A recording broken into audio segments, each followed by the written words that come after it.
Kiran tea ప్రేక్షకులకు నమస్కారం. మనతో పాటు ప్రవీణ్ గారు ఉన్నారు, కామారెడ్డి జిల్లా ముదునూరు మండలం నుంచి. మనం ఇటీవల ఒక వీడియో చేసాం బ్రీడింగ్ ఫార్మ్స్ గురించి. మేకలు గొర్రెల పెంపకంలో తను ఎలా స్టార్ట్ అయ్యాడు, అంటే దీంట్లో నష్టాలు ఏంటి, లాభాలు ఏంటి, సామాన్య రైతులు ఎదుర్కొన్న కష్టాలే తను ఎదుర్కొన్నాడు. కొత్తగా ఈ బిజినెస్లోకి స్టార్ట్ అయినప్పుడు తను ఎన్ని ప్రాక్టికల్గా ఎన్ని చేయాలో అన్నీ చేశాడు.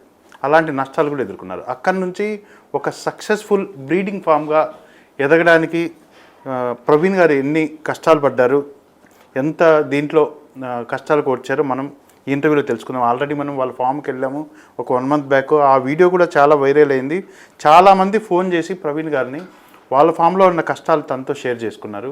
తను ఎంఎస్సి కంప్యూటర్స్ చేసి ఎస్బీఐలో కరస్పాండెంట్గా, బిజినెస్ కరస్పాండెంట్గా కూడా వర్క్ చేసి ఈ రంగంలోకి ఎందుకు వచ్చారు, ఈ రంగంలోకి ఎందుకు ఎంచుకున్నారు, తనకు మంచి పొలము మంచి జాబు ఉన్నా కూడా దీంట్లోకి ఎందుకు వచ్చారు, ప్రవీణ్ గారిని అడిగి తెలుసుకుందాం. సార్ నమస్తే. సార్ నమస్తే సార్. ప్రవీణ్ గారు, మీకు హ్యాపీగా 4-wheelerలో తిరుగుతూ లైఫ్ని ఎంజాయ్ చేస్తూ బిజినెస్ ఏసీ రూమ్లో కూర్చుంటూ పని చేసుకోవచ్చు.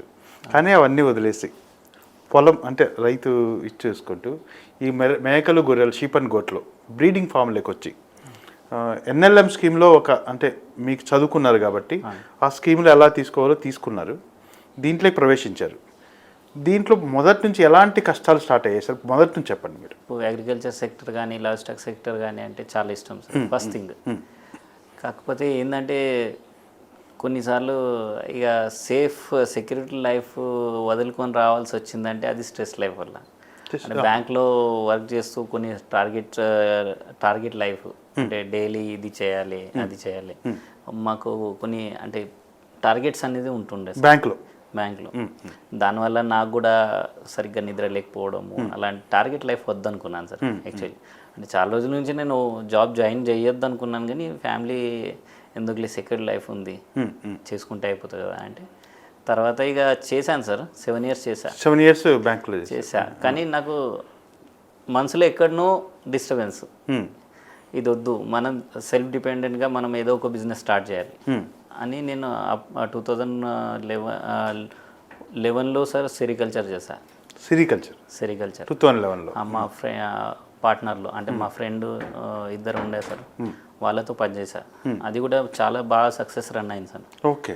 తర్వాత ఇక మా ఫ్రెండ్స్ కొద్దిగా వాళ్ళకి బిజినెస్ స్టార్ట్ చేయడం వల్ల వాళ్ళు వెళ్ళిపోయారు సార్. ఒక్కరితో కాలేదు సార్ అది, అందుకే ఆ బిజినెస్ అనేది క్లోజ్ చేశా. దాని తర్వాత ఇక రీసెంట్లీ అంటే 2021లో ఎన్ఎల్ఎంది స్కీమ్ గురించి నోటిఫికేషన్ వచ్చింది సార్.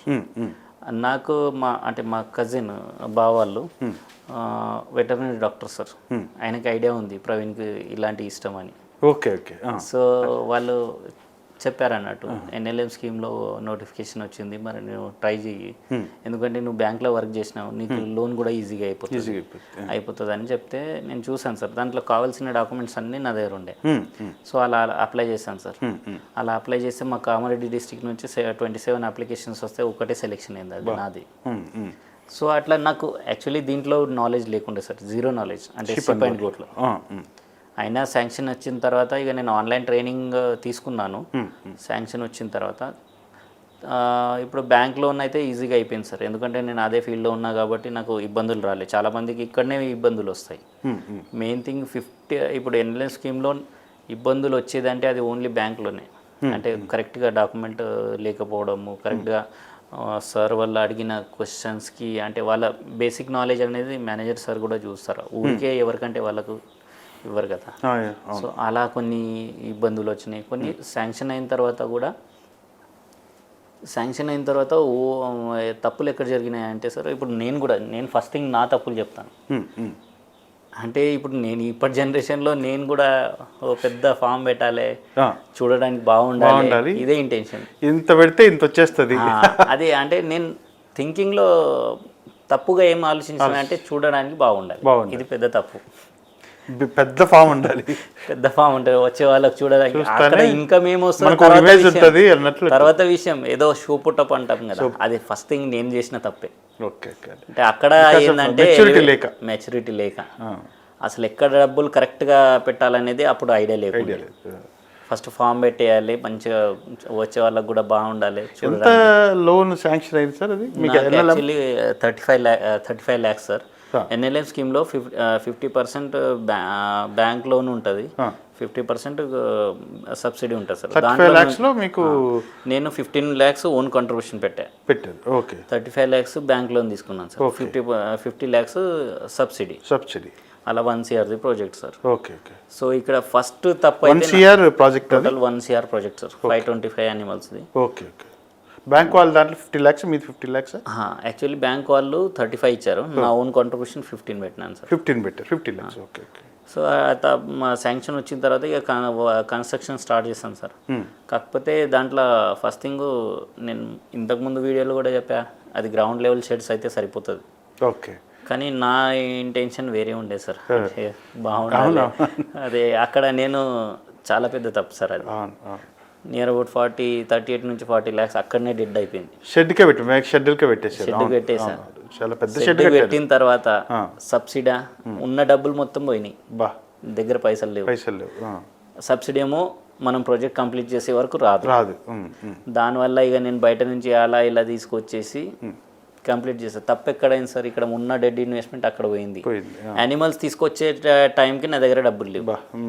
డబ్బులు లేనప్పుడు ఏమవుతుంది, ఇంకోటి జెనెటిక్గా ఉన్న మదర్ స్టాక్ తీసుకోవాలి, అక్కడ కాంప్రమైజ్ అయినా ఏదో గోడ్స్ తీసుకురావాలి, 10,000 జెనెటిక్ గోడ్స్ అనేది తేలేదు.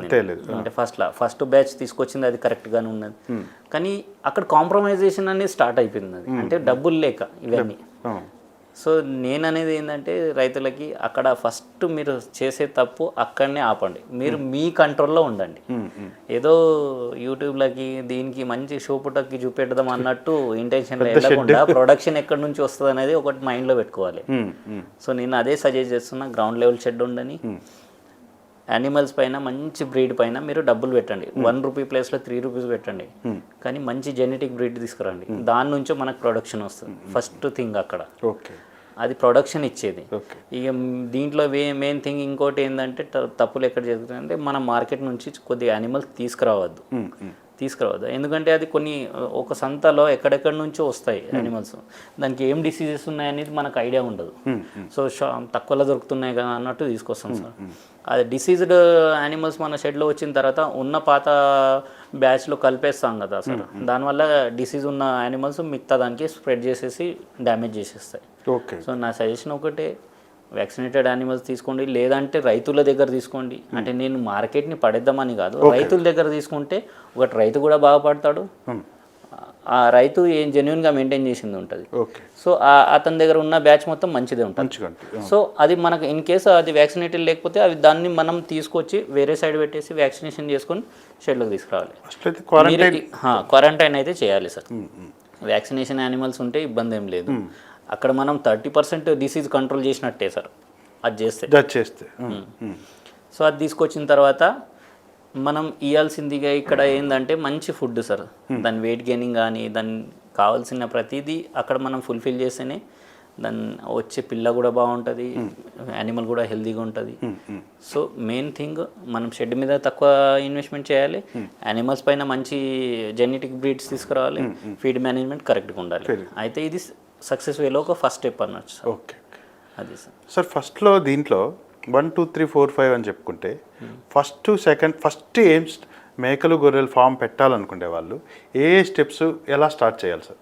ఫస్ట్ స్టెప్ ఏంటి, సెకండ్ స్టెప్ ఏంటి? అదే ఒక్కొక్క స్టెప్ చెప్పండి సార్. ఫస్ట్ థింగ్ మనం రావాలనుకుంటే నేను ఏ ఫార్మర్ అయినా సరే, అంటే మంచి ఇక డబ్బులు ఉన్న వాళ్ళైనా సరే, బీద పరిస్థితి ఉన్న వాళ్ళైనా సరే, వాళ్ళకి ఫస్ట్ సజెషన్ ఒకటే ఇస్తాను. కొద్దిగా మీరు ఒక చిన్న బ్యాచ్, అంటే ఒకవేళ నాలెడ్జ్ ఉంటే ఓకే, లేదంటే నాలెడ్జ్ లేదు నాలాగా 0 నాలెడ్జ్ ఉంది అనుకుంటే ఫస్ట్ ఒక 10 తీసుకురండి సార్. 10 తీసుకొచ్చేసి ఒక 2 to 3 months మెయింటైన్ చేయాలి. 10 గొర్రెలు మేకలు. ఆ 3 monthsలో ఏం జరుగుతుంది అంటే సార్, కొన్నిసార్లు కొన్నిటికి జ్వరం వస్తుంది, కొన్నిటికి కఫ్ అవుతుంది, కోల్డ్ అవుతుంది, డయేరియా అవుతుంది. దాన్ని మనం బేసిక్ ట్రీట్మెంట్ ఏమి ఇస్తున్నాం అనేది ఆ పర్సన్కి రావాలి, ఫార్మర్కి రావాలి. బేసిక్గా మనం ఏం చేస్తున్నాం, ప్రతిసారి మా డాక్టర్ అయితే రాలేడు. రాలేదు. సో నా సజెషన్ ఏంటంటే మీరు తక్కువ యానిమల్స్తో తీసుకొచ్చి ఒక 3 months మెయింటైన్ చేయండి. బేసిక్ ట్రీట్మెంట్ అనేది మీకు రావాలి. ఇది ఆఫ్టర్ షెడ్ తర్వాత, షెడ్ వేసుకున్న తర్వాత. అంటే షెడ్ ఏంటి సార్, ఫస్ట్లో 100కు అట్లా వేసుకోవచ్చా షెడ్? ఇప్పుడు మనం 100 తీసుకురావాలని టార్గెట్ మైండ్లో ఉందనుకోండి, మీరు ఒక 10 తీసుకొచ్చుకున్నా ఫస్ట్లో 100కు షెడ్ వేసుకోమంటారా? లేదు, వద్దు సార్, వద్దు. అట్లా వద్దు. ఒకటి మీ దగ్గర చిన్నగా ఒక మన కట్టేది బాంబూస్ది ఒక షెడ్ వేసుకోండి, ఒక 10x20 అట్లా వేసుకోండి. 10x20 అంటే కూడా 20 animals ఈజీగా పడతాయి. ఓకే. సో బేసిక్గా కూడా ఒక 20 ఒక 30-40,000 అక్కడ పెట్టేసి, అంటే నేను మనం ఇంటెన్షన్ ఉండొచ్చు మనం బిగ్గా చేద్దాం అన్నట్టు, ఫస్ట్ ఒకేసారి డెడ్ ఇన్వెస్ట్మెంట్ చేయొద్దు. ఒక 3 months మెయింటైన్ చేయండి. బాంబూ స్టిక్స్ లాంటిది ఒకటి. ఓకే. మెయింటైన్ చేసిన తర్వాత అక్కడ మీరు కరెక్ట్గా దాన్ని కంట్రోల్ చేసే కెపాసిటీ మీ దగ్గర వచ్చింది, ఆ నాలెడ్జ్ అనేది వచ్చిన తర్వాత మీరు 10 ప్లేస్లో 20 తీసుకురండి, 20 ప్లేస్లో 30 చేయండి. ఆ బేసిక్ ట్రీట్మెంట్ ఏ డిసీజ్ అయినా సరే ఫస్ట్ ఫీవర్ నుంచే స్టార్ట్ అవుతుంది సార్. ఏదైనా సరే మనకి పీపీఆర్ అయినా సరే ఏదైనా సరే ఫీవర్ నుంచే స్టార్ట్ అవుతుంది. అయితే మనం దానికి ట్యాబ్లెట్స్తో ఉంటుంది, కొన్ని ఇంజెక్షన్స్ కూడా ఉంటాయి. ఇంజెక్షన్ ఇవ్వడం రావాలి మనకి బేసిక్గా. సో అలా మనం ఫస్ట్ స్టెప్లో మనం దాన్ని కంట్రోల్ చేయడం వచ్చింది అనుకోండి సార్, మీరు బ్యాచ్ మెల్లిమెల్లిగా పెంచుకోవచ్చు. ఓకే. ఫస్ట్లో ఈ 10 కూడా ఎలా సెలెక్ట్ చేసుకోమంటారు? 10తో స్టార్ట్ చేసుకోమంటున్నారు కదా, వాటి సెలెక్షన్ ఎలాగ సార్?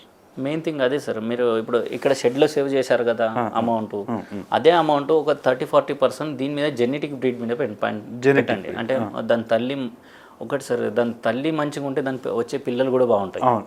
అంటే తల్లి మంచి కెపాసిటీ, దాని అంటే లాక్టేషన్ పీరియడ్ అన్నీ కంప్లీట్గా మంచిగా ఉండాలి. దాని హైట్, దాని బాడీ స్ట్రక్చర్, దాన్ని మొత్తం దాని మీదనే డిపెండ్ ఉంటుంది సార్. ఫస్ట్ మనం యానిమల్ సెలెక్షన్ చేసేటప్పుడు ఫస్ట్ థింగ్ దాన్ని అబ్జర్వ్ చేయాల్సింది ఏంటి అంటే బాడీ షైనింగ్, బాడీ షైనింగ్, దాని బిహేవియర్ యాక్టివ్ మోడ్లో ఉండాలి. కళ్ళ నుంచి నీరు కారద్దు, నొజల్ డిశ్చార్జ్ ఉండద్దు, డయేరియా ఉండద్దు. అది సో యాక్టివ్గా ఉన్న యానిమల్స్ సెలెక్షన్ చేసుకోవాలి. హైటెడ్ మంచి హైట్ ఉండేసి దాంట్లో ఒక 2 రూపీస్ ఎక్కువ పోని కానీ అలాంటి బ్రీడ్ తీసుకురావాలి సార్. అంటే ఎందుకంటే వచ్చేది ప్రొడక్షన్ మనకు అక్కడ నుంచి. సో ఇంకోటి ఏంటంటే సార్, దాని టీత్స్ చూడాలి. అంటే ఐ మీన్ ఏజ్, ఆ ఏజ్ అనేది 2 to 4 టీత్స్లో, అంటే 1.5 year గోట్ తీసుకున్నారనుకోండి, మనకు కనీసం ఇంకొక 2-3 years ఈజీగా మన ఫామ్లో నడుస్తుంది. మార్కెట్లో వెళ్ళినామనంటే ముసలి మేక కూడా మనకు అర్థం కాదు కొత్త పర్సన్కి. టీత్స్ చూడండి, 2 teeth అంటే మనకు 1.5 year గోట్ అది. అంటే మనకు అక్కడ నుంచి ఇంకొక 3-4 years ఈజీగా మెయింటైన్ చేయగలుగుతాం. అట్లా అంటే మనకు ప్రొడక్షన్ ఇవ్వాలంటే కనీసం అది ముసలి మేక కాకుండా అంటే యంగ్ ఉన్న ఇవి తీసుకోవాలి సార్. ఓకే. అది అంటే మీకు అది సంతలో అయినా, ఎవరో అమ్మే బిజినెస్ మ్యాన్ దగ్గర అయినా, రైతు దగ్గర అయినా సరే సార్. అంటే మీకు ఒక 10 తీసుకునేది ఉంది ఇక్కడ, ఒక రైతు దగ్గర ఒక 2 మంచి అనిపిస్తే 2 తీసుకోండి, ఇంకొక వారి దగ్గర తీసుకోండి. అట్లా ఒక మేల్ బ్రీడర్ అనేది ఉంచాలి సార్. మేల్ బ్రీడర్ యాక్చువల్ 20+1కి ఉంటుంది, కానీ అంటే బేసిక్గా మీరు ఒక 9+1 ఉంచండి సార్, అంతే. అది ఇంకోటి ఏంటంటే మీరు ప్రెగ్నెంట్ తీసుకురావద్దు. న్యూ ఫార్మర్ ప్రెగ్నెంట్ తీసుకొస్తే ఏంటంటే ఆయనకి ఐడియా ఉండదు పిల్లల్ని ఎట్లా కాపాడుకోవాలి అది. అయితే ఎంటీ స్టమక్ ఉన్న దాంతో తీసుకొస్తే ఏంటంటే మన దగ్గర క్రాస్ అవుతుంటే దాన్ని హీట్ ఎలా వచ్చింది, ఆ హీట్ వచ్చినప్పుడు అది ఎలా బిహేవ్ చేస్తుంది, ఇవన్నీ కొద్దిగా ఉంటాయి. మనకు అబ్జర్వేషన్ అయిపోతే మనకు అలవాటు అయిపోతుంది. అంటే ఇదంతా ఎందుకు చెప్తున్నానంటే కొద్దిగా ఓపికతో ఉంటే ఫ్యూచర్ బాగుంటుంది. నేను చేసిన తప్పులు వల్ల నాకు వచ్చిన ఎక్స్పీరియన్స్ షేర్ చేస్తున్నాను సార్, అంతే. సార్ ఏ సీజన్లో ఈ బిజినెస్ స్టార్ట్ చేస్తే బాగుంటుంది అంటారు? అక్టోబర్లో బాగుంటుంది సార్. అక్టోబర్ నుంచి స్టార్ట్ బాగుంటుంది. రైనీ సీజన్లో చాలా రిస్క్ ఎక్కువ. రైనీ సీజన్లో ఇప్పుడు నేను ఎంత ఎక్స్పీరియన్స్ ఉన్నా నాకు కూడా చాలా ఇబ్బందులు స్టిల్ వస్తాయి, కానీ కంట్రోల్లో పెడతాను నేను. కొత్త ఫార్మర్ బియర్ చేయలేడు. అంటే ఒకేసారి ఒక యానిమల్స్కి మా దగ్గర ఏదైనా ఇబ్బందులు వస్తే 30-40 యానిమల్స్ ఇన్ఫెక్ట్ అవుతాయి. అప్పుడు నేను కంట్రోల్ చేసే కెపాసిటీ నా దగ్గర ఉంది కాబట్టి నేను కంట్రోల్ చేయగలుగుతాను, కానీ న్యూ ఫార్మర్ చేయలేవు. సో రైనీ సీజన్ ఒకటే అవాయిడ్ చేసి అక్టోబర్ నుంచి స్టార్ట్ చేసి జూన్ వరకు మీకు బాగుంటుంది సార్. కొత్తగా స్టార్ట్ చేసిన వాళ్ళకైతే October correct. In case rainy సీజన్లో స్టార్ట్ చేద్దాం అనుకుంటే ఒక 6-7 months పిల్లలు తీసుకొచ్చుకున్నాను రైనీ సీజన్. ఎందుకంటే కొద్దిగా రైనీ సీజన్లో ఏంటంటే టెంపరేచర్ కొద్దిగా అటు ఇటు అయినా అబోర్షన్ అయ్యే ఛాన్సెస్ ఉంటాయి ప్రెగ్నెంట్ గోడ్స్కి.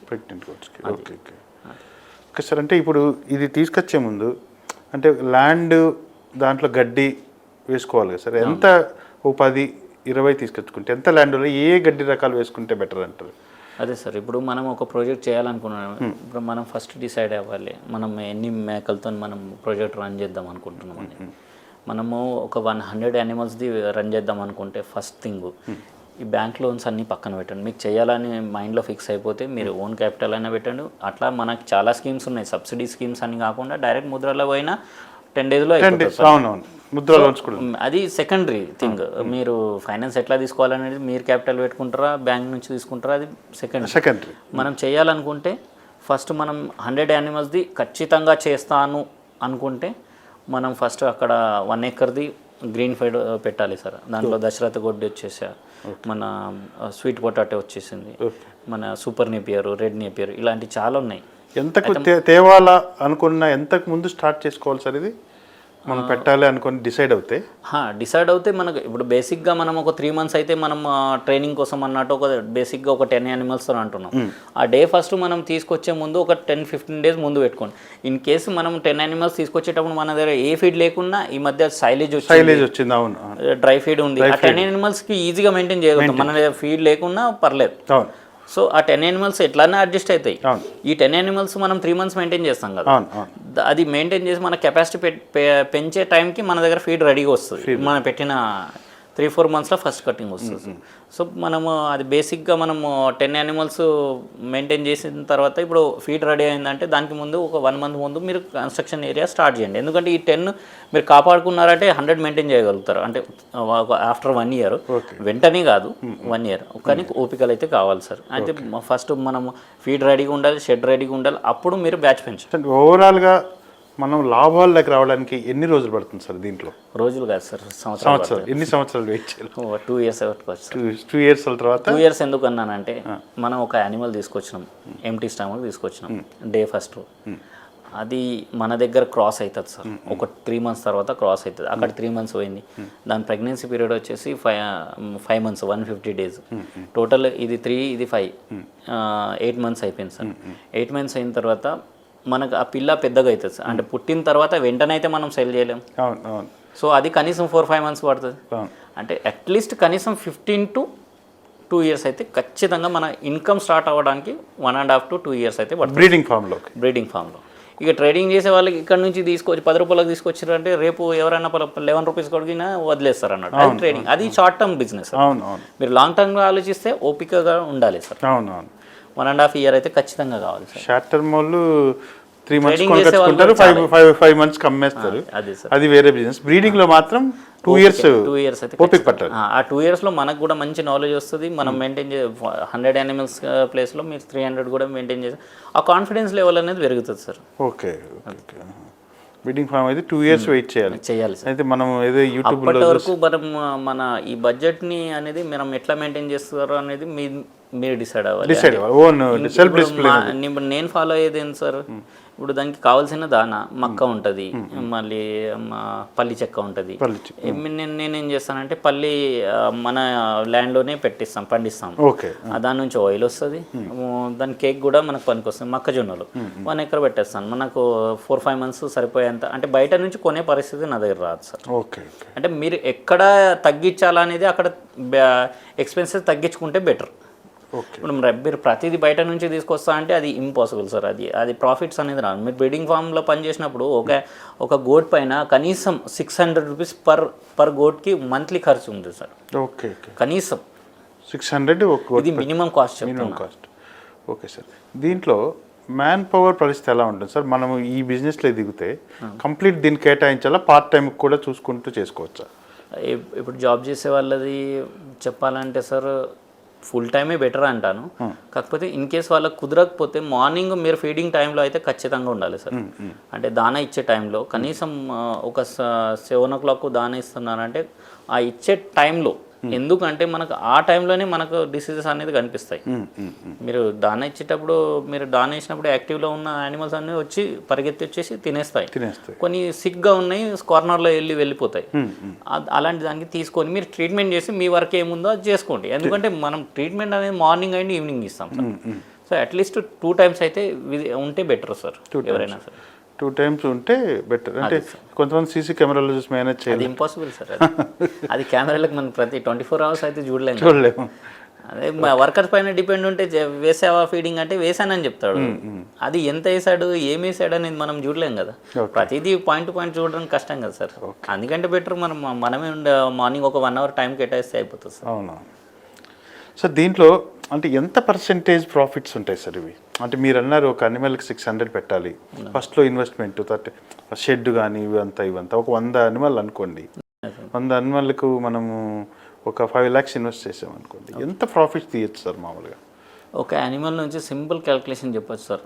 అంటే ఒక యానిమల్ నుంచి మీకు వచ్చే అంటే 14 monthsకి మనం 2 lactation తీసుకుంటాం, 2 ఈతలు తీసుకుంటాం. అంటే 1 yearలో 2 ఈతలు అని చెప్తారు కానీ అది ఇంపాసిబుల్. 14 months 2 ఈతలు తీసుకుంటాం. సింపుల్గా ఈ 1.5 yearలో ఒక ఈతది మనకు వచ్చే అమౌంట్ అనేది ఎక్స్పెన్సెస్లో పోయినా ఒక ఈతది అమౌంట్ సేవ్ అవుతుంది. ట్విన్స్ ఉంటాయి సార్. అంటే గోట్లో అయితే ట్విన్స్ ఉంటాయి, మోస్ట్లీ 80% అయితే ట్విన్స్ ఉంటాయి, రేర్గా ఒక 1 అనేది ఉంటాయి. ఇదే చెప్తున్నాను సార్.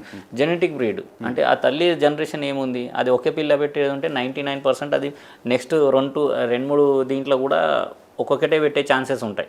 సో ఆ జెనెటిక్ అనేది మీరు చూసుకోవాలి, దాని తల్లి ఏంది అనేది. సో అయితే ఒక సింపుల్గా ఒక 1 yearది ప్రాఫిట్ చెప్పచ్చు అంటే ఒక యానిమల్ నుంచి ఆఫ్టర్ 1.5 year అంటే 14 months తర్వాత సింపుల్గా మరీ ఎక్కువ చెప్పను 8,000 to 10,000 వస్తుంది సార్ ఒక యానిమల్ నుంచి ప్రాఫిట్ అనేది. ఇయర్కి మన ఎక్స్పెన్సెస్ శాలరీస్ అవన్నీ పోను, అన్నీ పోను. ఒక 8,000 to 10,000 పట్టుకోండి, తక్కువలోనే పట్టుకోండి.